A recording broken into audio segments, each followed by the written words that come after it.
there is a principle called Wu Wei. Wu means none or not, no, negation. Wei has a combination of meanings. It can mean action, making, but the best translation I have found for it is forcing. And so Wu Wei is the principle of not forcing in anything that you do.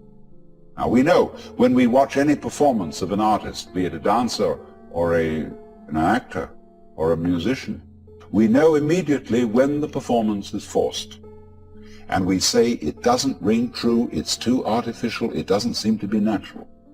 Many people who study the Taoist doctrines think that Wu Wei means do nothing, in the sense of laissez-faire, be lazy, always be passive.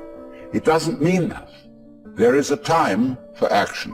When you study judo, you use muscle only at the right moment. When your opponent is hopelessly overextended and off balance, and you add a little muscle to it and you throw him across the room. But only then. You never use muscle at the wrong moment. For as Shakespeare knew perfectly well, there is a tide in the affairs of men which, taken at its flood, leads on to fortune. And so Wu Wei is based on knowledge of the tide, the drift of things. Get with it. Wu Wei is the art of sailing rather than the art of rowing. So, one of the most famous sayings in the Lao Tzu book is, superior virtue has no intention to be virtuous, and thus is virtue. Inferior virtue cannot let go of virtuosity, and thus is not virtue. So one could also say, the real Wu Wei is not intentionally Wu Wei, and so is Wu Wei. But inferior Wu Wei so tries to be Wu Wei that it isn't. In other words, this is saying Wu Wei is not a matter of cultivated passivity or even of cultivated spontaneity, because there are people who think that they are released, that they have realized that they are the Tao, as all of us in fact are, or that you are, to put it into Vedanta terms, every one of us is the Brahman, the eternal self of the universe, beyond all description or classification or thought. And say, okay, baby, I'm that. Now I'm going to have a ball. Well, what kind of a ball do they have? Well, what they do is they look up the rules on which society runs and do the opposite. Well, that's still running by the rules of society. And it's the mirror image in reverse. That's not spontaneity. You have to be able to realize that you don't know what you really want to do until you are very quiet. And it tells you. See, we are in heaven now because the earth is a spaceship and heaven is space. What is called in Chinese Gung, Japanese Gu, the void. That's what is important. Most of us don't know this. Space. It comes down to space always.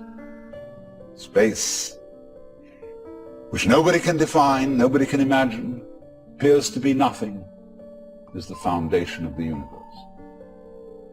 But you have to become again as a child to see that. Now you know, go back to your childhood. What were the fascinating things? What's out there? What's beyond the stars? How long does it go on? And Mama said, it goes on always and always and always. The child wonders. He's excited that this is something that never ends. Then the child asks about time. How long ago is long ago? Well, the Bible says that in the beginning God created the heaven and the earth. Well, what did God do before he did that? Well, as one person said, he sat up thinking punishments in hell for people who ask silly questions. But still, that is only a joke. And the child thinks of God, going back and back and back forever, never beginning. So in the same way you think about death, go to sleep and never wake up, never. Why, it would be as if you never had existed. Not only you, but everything else. Which is, of course, the way things were before you were born. How about waking up after having never gone to sleep? That's quite a thought. There's something fishy about it all. So we get a funny feeling when we think those questions really through. Very funny feeling.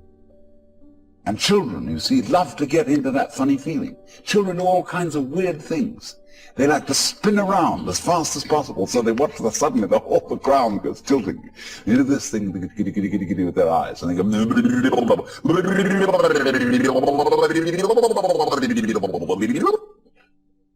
and they make faces and test out their bodies in all sorts of funny ways. Because they know from the beginning that the world is weird. A strange thing. Because everybody knows what it's all about. Only they won't admit it. Being brought up is being taught not to admit it. But you know very well what's going on. But in order to find out once more as an adult, you have to become again as a child. So what does that involve?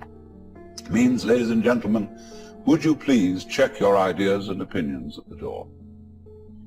First of all your philosophical and religious views, all your logic, because I say check it at the door advisedly, because you can pick it up again when you go out if you feel unsafe without it.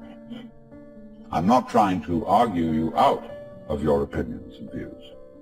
I'm merely suggesting that for the sake of an experiment, you temporarily suspend it and view what is as if you didn't even know how to talk.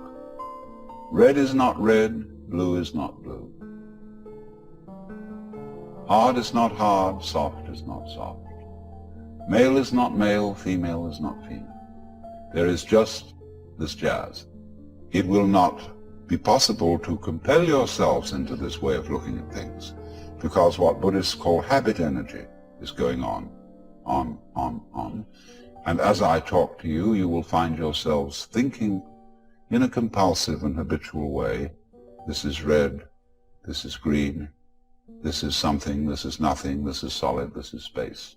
All right, but treat those thoughts that are going on in your head in exactly the same way as if they were, see? That's all they are. Like shapes in the spray as the sea breaks on the rocks. Now, please don't get agitated that this is an anti-intellectual point of view, that this is undermining the value of logic and reason and so on. That we'll bring all that back later when we need it. But just for the time being, let's simplify. Close your eyes. Listen. What do you really and truly, honestly hear?